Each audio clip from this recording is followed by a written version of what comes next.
Since the dawn of our species, humans relied on hunting and foraging for survival. They lived and hunted in small groups, moving along the migratory tracks of large animals. Meat was complemented with berries, roots, or other edible plants for a diverse diet. Egypt was one of the first regions to be inhabited by humans, due to its mild climate and its proximity to Eastern Africa, where the first human ancestors evolved. At the end of the last ice age, the Sahara Desert was very different from its modern state.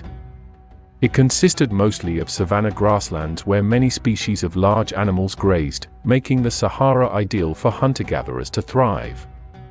Cave paintings and stone tool production sites have been found from this early period, as cultures like the Badarian and Naqada spread throughout Egypt. Stone circles similar to Stonehenge were built in a place called Nabta Playa, to the west of the Nile River near a great, and now extinct lake.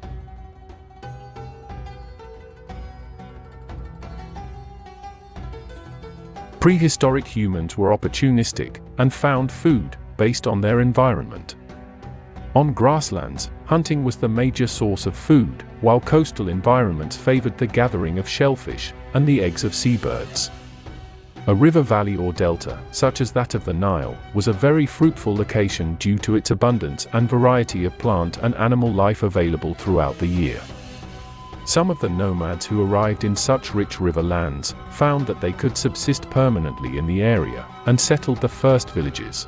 The first of these settlers on the Nile were likely drawn to the river by the increasing spread of the Sahara Desert. Although North Africa is mostly desert today, the Sahara was once covered in grasses and low shrubs. The transition to an arid climate was not gradual, but occurred in two specific episodes. The first, between 6,700 and 5,500 years ago, was less intense, but later climate change, lasting from 4,000 to 3,600 years ago, was severe. Summer temperatures increased sharply, rainfall decreased, and the grasslands withered.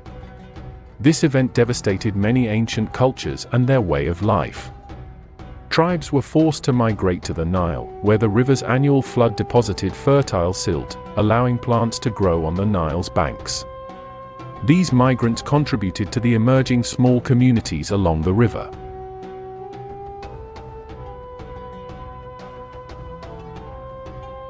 Human populations around the world expanded, following the end of the last ice age, and gradually settled in the locations where food was plentiful. Once the better spots were taken, competition began over who would hold these locations. A good site might mean the difference between survival or death during a drought. Geographic features took on special meaning to those groups settled permanently in an area. Waterfalls or interestingly shaped rock faces, for example, might have special properties associated with them. Ownership of these features was a source of pride for the group. Loss of control to neighbors might have been a blow to the unity or strength of the group. Prehistoric peoples had an affinity for the natural world that is not found in sedentary cultures. Awareness of what was going on around them was critical to the survival of a family group or tribe. Prehistoric peoples knew the territory around them well and could orientate themselves using geographic landmarks. Exploring and making new discoveries may have been pleasurable, but it was also a necessity.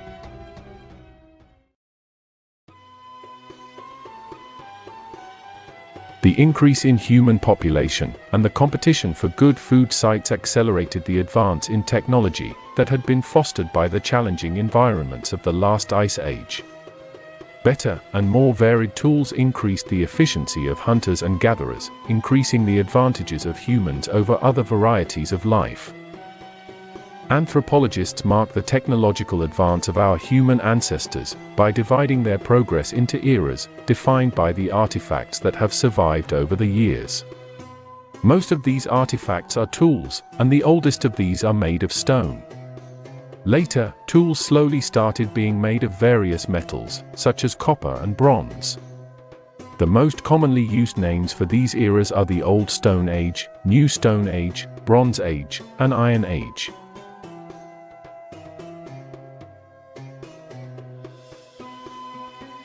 Archaeological evidence suggests that warfare has been part of human life for much longer than we would like to admit. Previous theories assumed that the early nomads were more peaceful than their sedentary counterparts in later years, but mass burial sites found across the world have made scientists review that theory. A mass burial in Jebel Sahaba, south of Egypt, for example, contains the remains of 61 adults and children. Some of the skeletons show evidence of hard blows or arrow points embedded in bones. This site has been dated to about 13,000 years ago. The implication of evidence such as this is that prehistoric life was a struggle against other humans, not just nature or the elements. People who possessed good hunting and foraging lands had to defend them with force or risk annihilation.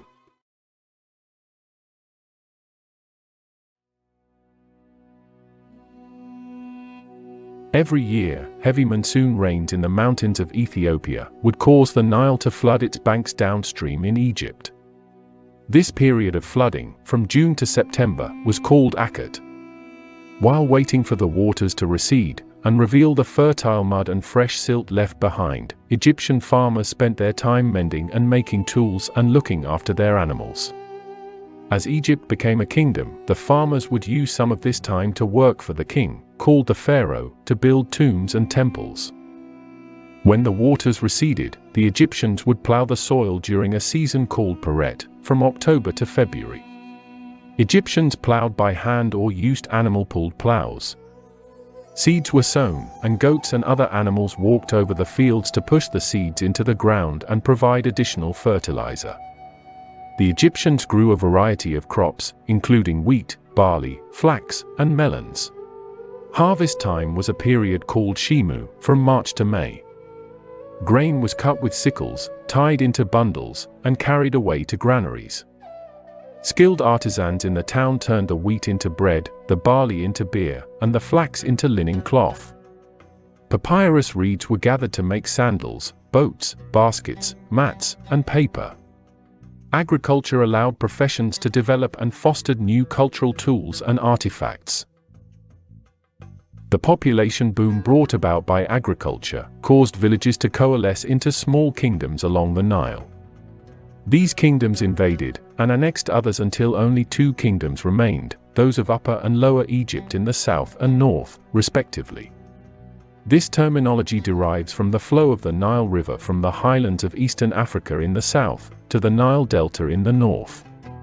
The king of Upper Egypt wore a tall white crown, called the Hedjet, while the king of Lower Egypt wore a red crown called the Deshret.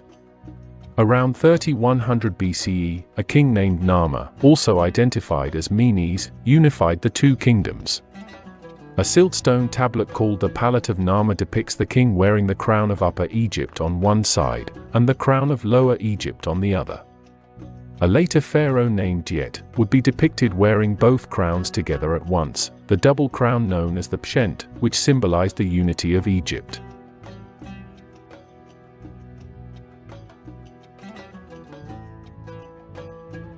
In prehistory, people bartered with other groups for food and useful necessities. Later, when small farming communities appeared in Egypt, trade increased in importance and people traveled far to acquire rare goods or tools that they could not find in their hometowns. Evidence of trade between Egypt, Mesopotamia, and even the Indus Valley of India has been dated to as early as 3000 BCE. During Pharaoh Nama's reign, pottery with Nama's inscription was produced in Canaan, in the modern-day Levant, for shipment to Egypt, showing that Egyptian rulers looked overseas for rare luxury items. Despite these early contacts, trade did not become a major source of wealth for Egyptians until the late Old Kingdom. Trade provided Egypt with cedar wood from Lebanon, ebony and ivory from Africa, incense, myrrh, and oils from Arabia, gems from Afghanistan, and gold from Nubia. In return for these goods, Egypt exported grain, flax, papyrus, linen, gold vessels, and fish. The Nile River was as instrumental to Egyptian trade as it was to the country's agriculture. The Egyptians constructed rafts and boats from papyrus reeds, as quality wood was rare in Egypt. The wooden boats that were produced were long and were lashed together with ropes. The seams between planks were packed with bundles of reed to keep the water out, and they lacked the internal framing that later boats had. Egyptians used these boats to transport goods along the Nile and the Mediterranean coast. Trade and farming generated wealth for the pharaoh, around whom a cult was established, linking him to the god Horus. Massive tombs were built to prepare and house the pharaoh for the afterlife. These tombs were filled with gifts, animals, ships, and even servants. The early tombs were called mastabas, rectangular mud tombs. Between circa 2667 to circa 2648 BCE, Pharaoh Dosa built the first pyramid, consisting of 6 mastabas on top of each other. Each successive mastaba was smaller than the one below it, giving the appearance of a stepped structure. An architect named Imhotep is traditionally credited with this design. The biggest pyramids ever built were those at Giza. The largest was that of Khufu, also known as Cheops, and dates from between circa 2560 to circa 2540 BCE. During the Middle Kingdom, fewer pyramids were built and they were of a smaller scale. By the New Kingdom, the tradition of pyramid building had largely ended, although the Nubians of modern-day Sudan continued to build pyramids for centuries.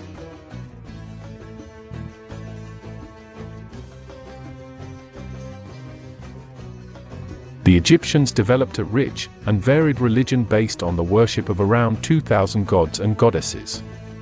Some of these deities were worshipped throughout the country, some by a specific town, and others within the home. Many of their religious beliefs were linked to the sun and the Nile, the two entities most responsible for the agricultural bounty that was the basis for Egypt's relative affluence. The pharaohs, with the help of priests, conducted rites throughout the year to ensure the regular flood of the Nile and movement of the sun. For major deities, great temples were built. A temple was not a place of worship, rather it was considered a home on earth for the god or goddess to which it was associated. The cult statue representing the deity might only be shown a few times each year at special festivals. Offerings brought to the temple were collected by priests and priestesses. The people would pray to a statue of the pharaoh because it was believed to possess divine powers and might intercede on behalf of the petitioner. Questions for the god or goddess were passed to priests or priestesses for reply. The decline of the Old Kingdom happened during the 6th dynasty, from 2345 to 2181 BCE, when the power of the pharaoh gradually weakened, in favor of regional governors. Internal disorders and a serious drought, combined with unusually low Nile floods, were the final blows to a decaying kingdom. The Old Kingdom period was followed by the First Intermediate period, during which Egypt was divided for over a century.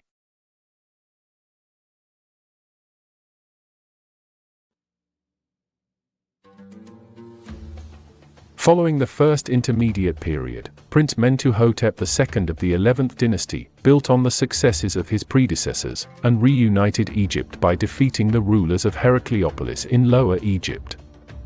This ushered in a new period in Egyptian history called the Middle Kingdom. Mentuhotep made Thebes the capital of the kingdom, and is sometimes referred to as the Second Menes, in remembrance of the first ruler of the Old Kingdom, identified with Nama, who united Egypt centuries before. Egyptian society had changed drastically since the Old Kingdom, despite the attempts by Middle Kingdom pharaohs to emulate their predecessors from the previous era. Local officials had much more power and wealth, and it had become easier for them to rise in rank.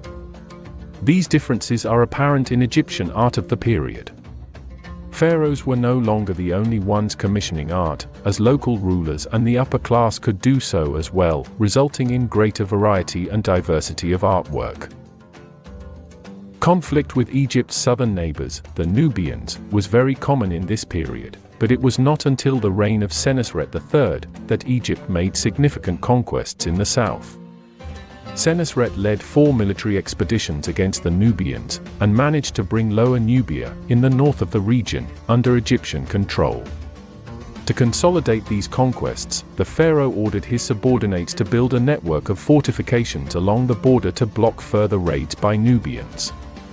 Senusret III is also known to have led a military expedition into Canaan, but his main achievement was in bringing stability and prosperity to Egypt. During his reign, the cults of Osiris and Amun became increasingly popular, and Osiris would become a very important god of the afterlife, where he served as ruler and judge. Senusret also finished the construction of Amun's temple, near Karnak, begun by Mentuhotep II. This temple was the largest religious building ever constructed at its time. The reigns of Senusret and the other kings of the 12th dynasty are considered to be a golden age for Egypt.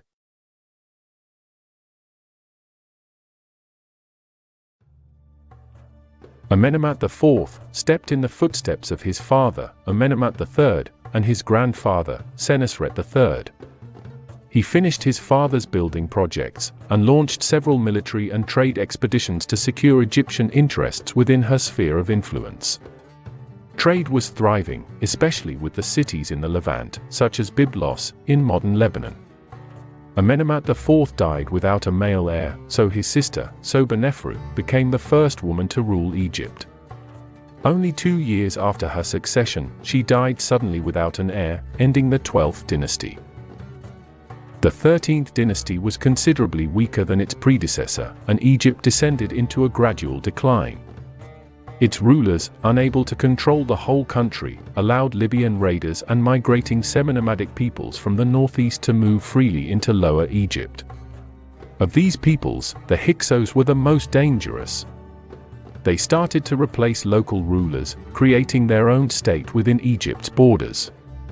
This period is described as the Second Intermediate Period by historians, and lasted until the eviction of the Hyksos. Egyptians were early innovators in boat building because of the importance of the Nile for transporting goods, and the role of trade in the eastern Mediterranean.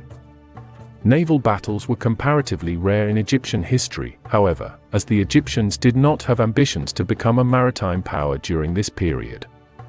Nevertheless, Egypt fought in 2 notable sea battles for the defense of the kingdom. The first was the siege of the Hyksos capital of Avaris, between around 1570 and 1544 BCE, when the Egyptians used boats to take control of the canals around the city. The second battle was much later, during the reign of Ramses III, who fought a naval battle against pirates and raiders of the Sea Peoples, at the Battle of the Delta. Ramses won the battle, and Egypt was one of the few civilizations to survive the initial decades of the Bronze Age collapse, when migrating peoples destroyed most of the established Near Eastern civilizations.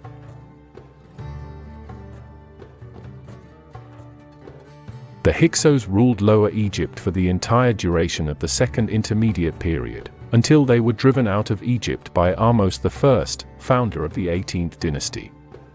After successfully besieging the Hyksos at their capital of Avaris, Ahmose expanded Egypt's borders to defend against further invasions. Even though Lower Egypt was occupied by the Hyksos for a long time, the Egyptians benefited from this occupation. New technologies, such as chariots, improved bronze working, and advanced weaponry, were introduced. The Egyptians also began to appreciate the need to expand beyond Egypt to protect the borders of the Egyptian homelands. The period initiated by Ahmose's reign is called the New Kingdom by historians. During this era, Egypt became one of the great powers of the ancient Middle East. It was during this era that the pharaohs were first called pharaoh, a term which derives from the name for the ruler's palace. Pharaohs were usually male, but a few women ruled Egypt, although they were depicted with male attributes in Egyptian art. One woman pharaoh was Hatshepsut, one of the most successful rulers of Egypt. Hatshepsut constructed many of Egypt's great monuments, such as impressive temples and obelisks at Luxor and the temple complex at Karnak. Her most prestigious project, however, was the Djeser, the Holy of Holies, a mortuary temple built in a unique style which, according to some archaeologists, inspired later classical architecture in the Mediterranean. The area near the temple became known as the Valley of the Kings, and was one of the most important burial places in ancient Egypt. Many pharaohs and other high-ranking officials of the New Kingdom were buried there.